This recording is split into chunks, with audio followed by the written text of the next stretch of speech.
നമസ്കാരം. എല്ലാ പ്രിയപ്പെട്ട കൂട്ടുകാർക്കും ഭാസിസ് അക്കാഡമിയിലേക്ക് ഹാർദമായ സ്വാഗതം. നമ്മളിപ്പോൾ ഇങ്ങനെ ഒരു വീഡിയോ ചെയ്യുന്നത് മറ്റൊന്നും കൊണ്ടല്ല, ഒരു പരീക്ഷയുടെ റിസൾട്ട് വന്നിരിക്കുകയാണ്.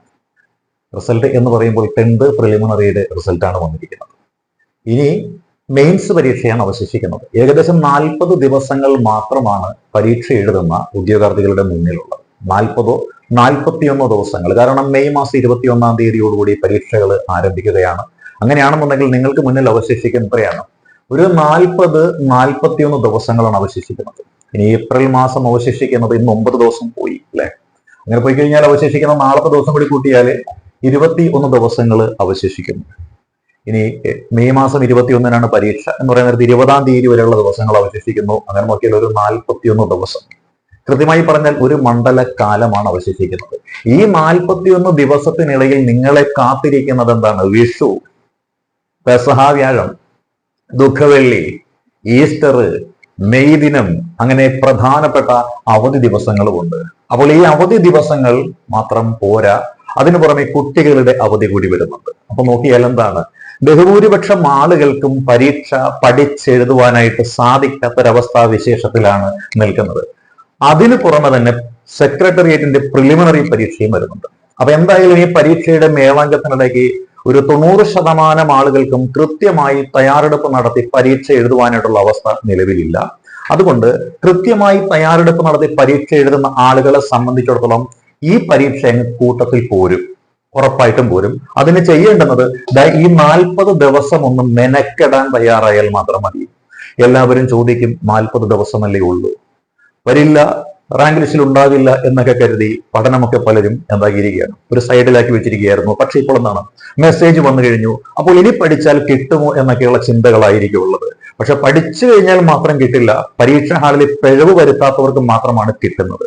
അപ്പോൾ പരീക്ഷാ ഹാളിൽ പിഴവ് വരുത്താതിരിക്കണമെന്നുണ്ടെങ്കിൽ എന്ത് ചെയ്യണം? നാളെ മുതൽ അല്ലെങ്കിൽ ഈ തൊട്ടടുത്ത നിമിഷം മുതൽ നമ്മൾ പരീക്ഷ എഴുതി തന്നെ പരിശീലിക്കണം. അപ്പോൾ ആരൊക്കെയുണ്ട് ഇവിടെ ഈ പരീക്ഷ എഴുതാനായിട്ട്? റാങ്ക് ലിസ്റ്റിൽ ഉണ്ടാകും എന്ന് കരുതിയിട്ട്, ഉറപ്പായും ഉണ്ടാകുമെന്ന് കരുതിയിട്ട് കൃത്യമായി പഠിച്ച് സിലബസ് തീർത്ത ഒരു വിഭാഗം ഇപ്പുറത്തുണ്ട്.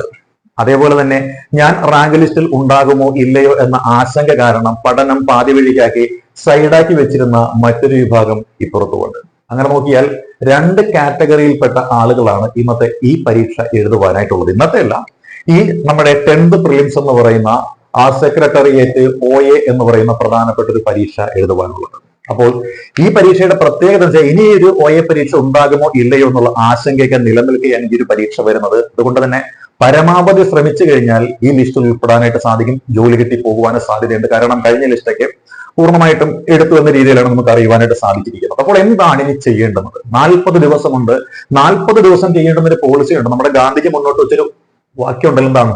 Do or die. പ്രവർത്തിക്കുക അല്ലെങ്കിൽ മരിക്കുക. പ്രവർത്തിച്ചു കഴിഞ്ഞാൽ വിജയം കൊണ്ട് പോകാനുള്ള പ്രവർത്തനമാണ് നടത്തേണ്ടത്. അതല്ലെങ്കിൽ പരീക്ഷ ഇപ്പോഴേ തന്നെ ഉപേക്ഷിച്ച് വിട്ടേക്കുക. അപ്പോൾ ഡു ഓർ ഡൈ എന്ന പോളിസി എടുത്ത് വരുന്ന ആളുകളെ സംബന്ധിച്ച് ഭാസിസ് അക്കാഡമിയുടെ ഒരു എക്സാം സീരീസ് നിങ്ങൾക്കുണ്ട്. എക്സാം സീരീസ് എന്ന് വെച്ച് കഴിഞ്ഞാൽ സിലബസ് എല്ലാം പൂർത്തീകരിച്ച കംപ്ലീറ്റഡ് ആക്കിയിരിക്കുന്ന ആൾക്കാരാണ് ഇവർ. ഇവരെ സംബന്ധിച്ച് ഇവര് ചെയ്യേണ്ടുന്ന പരീക്ഷ എന്ന് വെച്ചാല് നമ്മളുടെ സബ്ജക്റ്റുകൾ ഓൾമോസ്റ്റ് എല്ലാം പൂർത്തിയാക്കിയ ഇവരുടെ സബ്ജക്റ്റിൽ ഏതാണ് ഇവർക്ക് വീക്ക് ആയിട്ടുള്ളതെന്ന് തിരിച്ചറിയുകയാണ്. അപ്പോൾ ഇവരെ സംബന്ധിച്ച് സബ്ജക്ട് വൈസിലുള്ള എക്സാം ആണ് ഏറ്റവും നല്ലത്. സബ്ജക്ട് പഠിച്ച് റിവിഷൻ നടത്തുന്ന ആൾക്കാരെ സംബന്ധിച്ച് സബ്ജക്ട് വൈസിലുള്ള എക്സാം എഴുതുമ്പോൾ ഏത് സബ്ജക്റ്റിലെ മാർക്കാണ് കുറയുന്നതെന്ന് അറിഞ്ഞിട്ട് അവിടുത്തെ പോരായ്മ നികത്താനായിട്ട് സാധിക്കും. അല്ലെങ്കിൽ ഇനി അത് പഠിച്ച മാർക്ക് കിട്ടില്ലെന്ന് കരുതി അത് ഉപേക്ഷിക്കാനായിട്ട് സാധിക്കും. അങ്ങനെ സബ്ജക്ട് വൈസ് എക്സാം ആണ്. നമ്മുടെ പ്രിലിമിനറി അല്ലെങ്കിൽ മെയിൻസ് ഇതൊക്കെ നമ്മൾ എഴുതുന്ന ആൾക്കാരാണല്ലോ. അപ്പോൾ ഈ സെക്രട്ടേറിയറ്റ് OAയുടെ സിലബസ് അല്ലെങ്കിൽ ഡിഗ്രി ലെവൽ പ്രിലിമിനറിയുടെ സിലബസ് ഇതൊക്കെ ഏകദേശം സെയിം ആയിട്ട് തന്നെ വരുന്നതാണ്. അതുപോലെ 10th മെയിൻസിന്റെ സിലബസ് വിഷയങ്ങളെല്ലാം സെയിം ആണ്. മാർക്കിന്റെ തോതിൽ മാത്രമേ വ്യത്യാസമുള്ളൂ. അതുകൊണ്ട് തന്നെ സബ്ജക്ട് വൈസിൽ ഓരോ സബ്ജക്റ്റിൽ നിന്നും പരമാവധി ക്വസ്റ്റ്യൻസ് ഉൾപ്പെടുത്തിക്കൊണ്ട്, അല്ലെ, ചില സബ്ജക്റ്റിനൊക്കെ ചിലപ്പോൾ 20 സെറ്റുകൾ വരെ ഉണ്ടാവും. ചിലതിന് നമുക്ക് 6-7 സെറ്റുകളായിരിക്കും. 6-7 സെറ്റ് 600-700 ചോദ്യങ്ങളാണ് വരുന്നത്. 20 സെറ്റ് എന്ന് വെച്ചാൽ 2000 ചോദ്യങ്ങളായിരിക്കും. അങ്ങനെ സബ്ജക്ട് വൈസിലുള്ള എക്സാമുകൾ നൽകുന്ന ഒരു സീരീസ് ഉണ്ട് നമുക്ക്. അതിന്റെ ഒരു കോഴ്സ് നമുക്കുണ്ട്. അതാരെ സംബന്ധിച്ച ഈ പറയുന്ന സിലബസ് പൂർണ്ണമായിട്ടും പഠിച്ചു കഴിഞ്ഞ ആൾക്കാരെ സംബന്ധിച്ച, ഇനി ഈ റാങ്ക് ലിസ്റ്റിൽ ഉണ്ടാകുമോ ഇല്ലയോ എന്നുള്ള ആശങ്ക കാരണം പഠനമൊന്നും പൂർത്തീകരിച്ചിട്ടില്ലാത്ത ആൾക്കാർ, അവര് പഠിച്ചു തുടങ്ങിയിട്ടില്ലാത്ത ആൾക്കാർ, അല്ലെ പഠനം പാതി വഴിക്ക് ഉപേക്ഷിച്ചു പോയ ആൾക്കാർ, അങ്ങനെയുള്ള ആൾക്കാർ വിഷമിക്കേണ്ട കാര്യമില്ല. നിങ്ങൾക്ക് ഈ 40 ദിവസം കൊണ്ട് കൃത്യമായിട്ട് പഠിച്ച് മുന്നോട്ട് പോയി പരീക്ഷ എഴുതാൻ പറ്റുന്ന ഒരു സീരീസും നമുക്കുണ്ട്. അത് എന്ന് വെച്ച് കഴിഞ്ഞാൽ അത് ടോപ്പിക് വൈസിലാണ്. ടോപ്പിക് വൈസ് എന്ന് വെച്ചാൽ എന്താണ്? നമ്മൾ ഈ PSC പരീക്ഷയ്ക്ക് ചോദിക്കുന്ന ചോദ്യം വരുന്ന 10 ടോപ്പിക്കുകളിലേ ഉള്ളൂ. അപ്പോൾ 10 ടോപ്പിക്കുകൾ വീതം നമ്മൾ എടുക്കും. അങ്ങനെ 10 ടോപ്പിക്കുകൾ വീതം എടുത്തിട്ട് ഒരു 20 സെറ്റ് പരീക്ഷ നമ്മൾ ക്ലിയർ ചെയ്യണം. 20 സെറ്റ് എന്ന് പറയാൻ നേരത്ത് എത്ര ടോപ്പിക്? 20 × 10 അല്ലെ? അപ്പൊ 20 × 10 എന്ന് പറയാൻ നേരത്ത് 200 ടോപ്പിക്കുകൾ നമ്മൾ പഠിക്കും. അപ്പൊ 200 ടോപ്പിക്കുകളാണ് നമ്മൾ പഠിക്കുന്നത്. അപ്പോൾ 200 ടോപ്പിക് എന്ന് പറയാൻ നേരത്ത് നമ്മുടെ സിലബസ് പൂർണ്ണമായി. കാര്യം ഒരു പരീക്ഷയ്ക്ക് നമ്മൾ 10 ടോപ്പിക്കാണ് പഠിക്കുന്നത്. അത്തരത്തിൽ 20 എക്സാം എന്ന് പറയാൻ നേരത്ത് നമ്മൾ പഠിക്കുന്നത് 200 ടോപ്പിക്കുകളാണ് നമ്മൾ പഠിക്കുന്നത്. പിന്നെയോ ഒരു എക്സാം എന്ന് പറയാൻ നേരത്ത് അതിനകത്ത് 4 സെറ്റ് പരീക്ഷകൾ ഉണ്ടാവും. ഒരു ടോപ്പിക് വൈസ് എക്സാം എന്ന് പറയാൻ നേരത്ത് അതിൽ ഒന്നാമത്തെ സെറ്റ് ആണെന്നുണ്ടെങ്കിൽ ABCD ഇങ്ങനെ 400 മാർക്കിന്റെ ചോദ്യങ്ങൾ അടങ്ങിയതാണ് ഒരു സെറ്റ്. അപ്പോൾ അത്തരത്തിലുള്ള 20 സെറ്റ് എന്ന് പറയണമെന്നുണ്ടെങ്കിൽ എത്രയാണ് നമുക്ക് ഊഹിക്കാൻ പറ്റുമല്ലോ? ഏകദേശം എത്രയാണ്? 20 സെറ്റ് എന്ന് പറയാൻ നേരത്തെ ഏകദേശം 80ഓളം പരീക്ഷകൾ അവിടെ വന്നിരുന്നു. ഇനി അതിന് പുറത്ത് ബാക്കിയുള്ള OMR ടൈപ്പ് പരീക്ഷ ബാക്കിയുള്ളതും കൂടി കൂട്ടുകയാണെങ്കിൽ ഏകദേശം ഒരു 100 പരീക്ഷകൾ എന്ന് പറയുന്നത് ഇവിടെ നിങ്ങളെ കാത്തിരുന്നുണ്ട്. 100ൽ കുറയാത്ത പരീക്ഷകൾ, 100 എന്തായാലും ഉണ്ടാവും. 100ൽ കുറയാത്ത പരീക്ഷകൾ, അതായത് ഒരു ദിവസം നിങ്ങൾക്ക് മിനിമം 2 പരീക്ഷകൾ വീതം എഴുതി പോകാൻ പറ്റും. അപ്പൊ അങ്ങനെയുള്ള ഒരു എക്സാം സീരീസ് ആണ് ബാസിസ് അക്കാഡമി ഇവിടെ ആരംഭിച്ചിരിക്കുന്നത്. ഇതിനൊരു ചെറിയ കോഴ്സ് ഫീ ഉണ്ട്. അപ്പോൾ ഈ ഒരു എക്സാം കോഴ്സിനെ കുറിച്ച് അറിയുവാനും ജോയിൻ ചെയ്യുവാനും താല്പര്യമുള്ളവരുണ്ടെങ്കിൽ ഈ കാണുന്ന നമ്പർ 9846183166 എന്ന നമ്പറിലേക്ക് വാട്സപ്പ് ചെയ്താൽ മതിയാവും.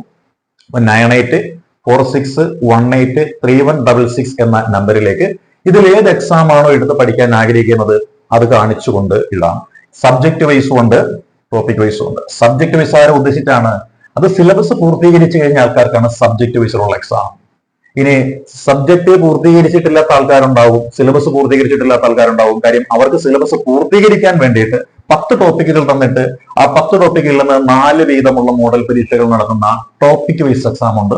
ഇത് സിലബസ് പൂർത്തീകരിച്ചിട്ടില്ലാത്ത ആൾക്കാരാണ്, അവർക്ക് വേണ്ടിയിട്ടുള്ള കോഴ്സാണിത്. അപ്പോൾ ഇതിൽ ഏത് കോഴ്സാണോ നിങ്ങൾക്ക് വേണ്ടത് അത് സൂചിപ്പിച്ചുകൊണ്ട് ഈ കാണുന്ന നമ്പർ 9846183166 എന്ന നമ്പറിലേക്ക് ഒരു വാട്സപ്പ് മെസ്സേജ് അയച്ചു കഴിഞ്ഞാൽ ഇതിന്റെ ഡീറ്റെയിൽസ് നൽകാവുന്നതാണ്. അപ്പോൾ ഇനി സമയം നമ്മുടെ മുന്നിലില്ല. 41 ദിവസം ഒരു മണ്ഡലകാലം മാത്രമേ ഉള്ളൂ. അതിനിടയിൽ അവധികൾ ധാരാളം വരും. അവധികൾക്ക് വിട കൊടുത്തുകൊണ്ട്, അവധി കൊടുത്തുകൊണ്ട് പഠനം ഊർജിതമായിട്ട് മുന്നോട്ട് കൊണ്ടുപോവുക. All the best.